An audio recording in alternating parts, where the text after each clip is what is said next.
Hello and welcome to 72 Dragons Health. Today we had the pleasure of speaking with Belisa M. Urbina. Welcome to this interview, Belisa M. Urbina. It is an honor and a pleasure to have you with us today. Thank you so much for inviting me. Belisa is an inspiring leader, CEO and co-founder of Ser Familia, a prominent organization dedicated to empowering Latino families in Georgia. Born and raised in Puerto Rico, her commitment to community service and family advocacy has garnered widespread recognition, including multiple awards and accolades. With an extensive career in healthcare boards and advisory councils, she continues to spearhead transformative initiatives, empower people, and foster healthy family environments. My name is Dr. Pietro Aparicio from 72 Dragons Health. Thank you for joining us and for sharing your experiences with us today. Without any further ado, let's begin. Belisa, what inspired you and your husband to establish Ser Familia?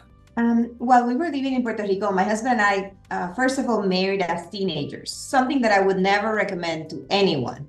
So at some point while living in Puerto Rico, we went through a very difficult time in our relationship, and we found a program there that helped us. So we became volunteers trying to pay it forward. And at some point, we moved to Georgia. That's about 25 years ago. When we came to Georgia, the Latino community here was booming after the '96 Olympics, but there were no programs that could support them. So we decided to start replicating those same, workshops that we did in Puerto Rico as volunteers in our local church, never imagining that we were founding a nonprofit or a corporation or anything like that. We just wanted to improve our family. But then it exploded in our hands. Everybody started calling me, can you come to my church? Can you come to my school? We have a lot of Latino families. Can you come and talk to them? So then we started, first of all, creating a nonprofit and then giving it some structure so it could become sustainable and adding some programming so it would respond of other areas of unmet need that we found in the realm of family services, social services, and then eventually mental health.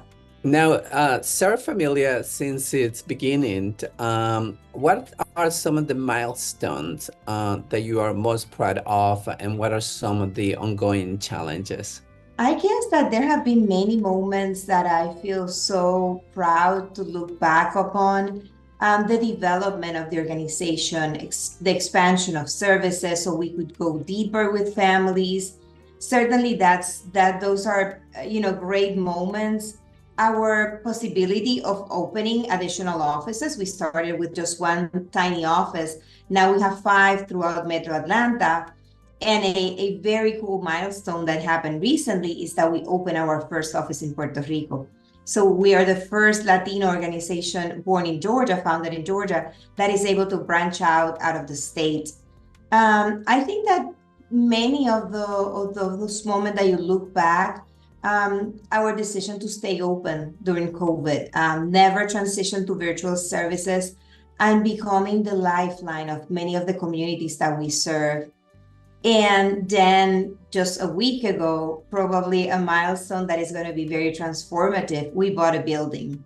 So we're going to be able to house in a very large facility a group of services for our Latinos that still do not exist in our community. And we look forward to the many good things that ability of having a space that is ours is going to bring into the community. So I think that those are some of the many moments that I will always look back with a lot of joy and pride.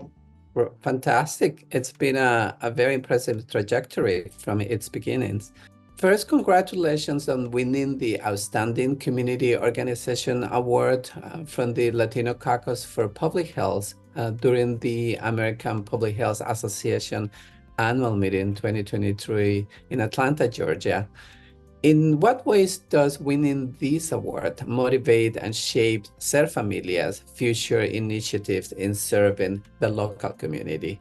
First of all, thank you. I was so thrilled when I got the news in the beginning. I was like, this is real because I thought for a second it cannot be real, especially coming from public health, because for the longest time we did not recognize the space that Ser Familia occupied in the public health arena. So that recognition really touched us. For me, it was very impressive. Plus the event itself, seeing all of those very impressive Latino leaders in that spectrum was a wonderful evening. I think that it gives us the motivation to continue getting more and more involved in the public health arena. For many years, we have done many programs with Emory University, two labs inside of Emory University, mainly research about Latinos, about how is different things affecting them during COVID. We did one about how COVID was affecting the well-being of undocumented Latinos. And it has been widely published and makes us very proud because a challenge that we continually face is the fact that there's very little information about our community, because still people do not understand how big the Latino community is in Georgia. Georgia is the state where the Latino community is growing the fastest.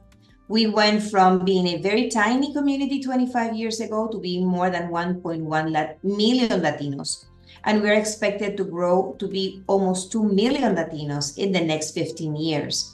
So I think that it gives us the inspiration to continue working in that spectrum, because there are still many challenges for our community. The lack of appropriate mental health services and many others that really are impeding the future success of the next generation. Now, you mentioned educational programs, even from your first experience in Puerto Rico. Could you share about the educational programs and how the educational programs at Ser Familia empower Latino families, and what kind of impact you have witnessed?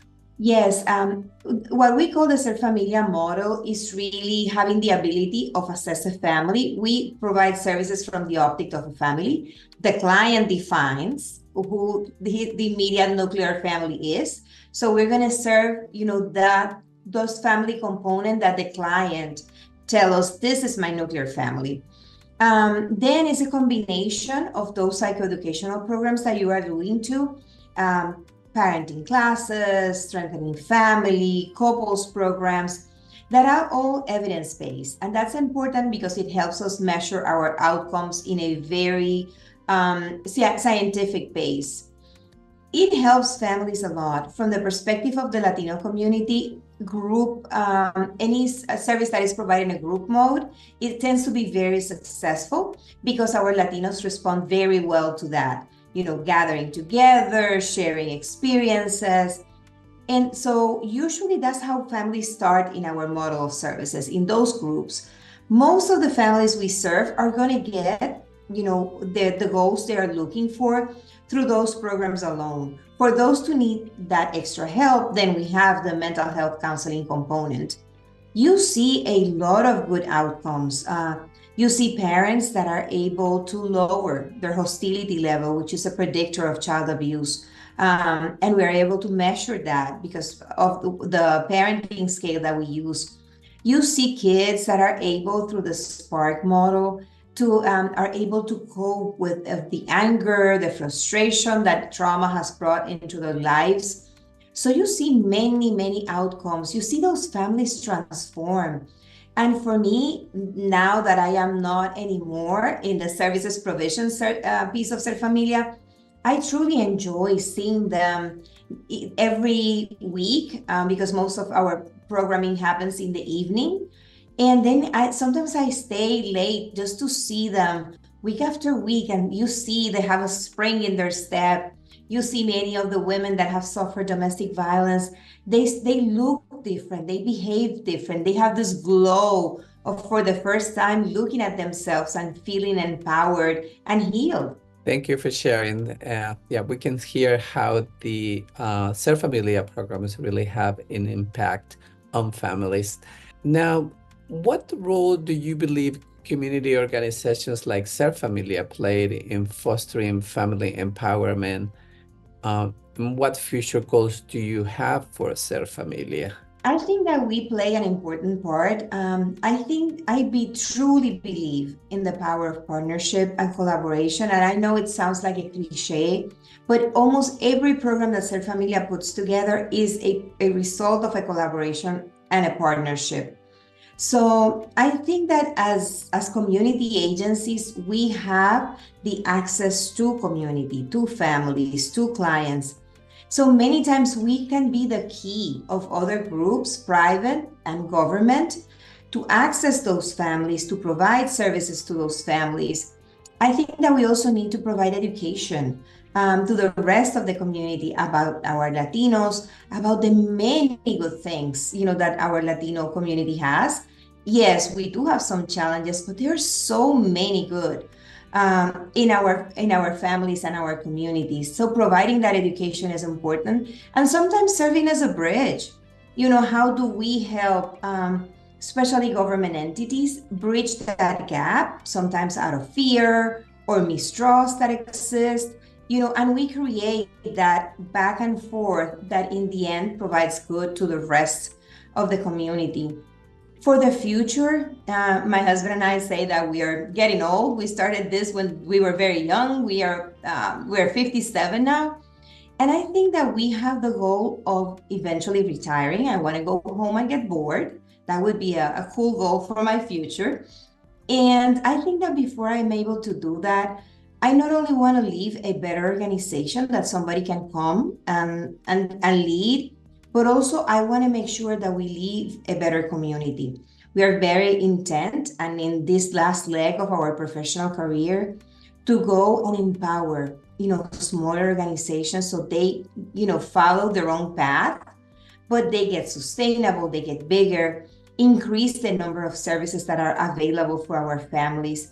And eventually, the same way that we open an office in Puerto Rico, we would like to branch out to other states of the US and start spreading the model of Ser Familia that both SAMHSA and recently CARF has said that certainly is a model that others should be following.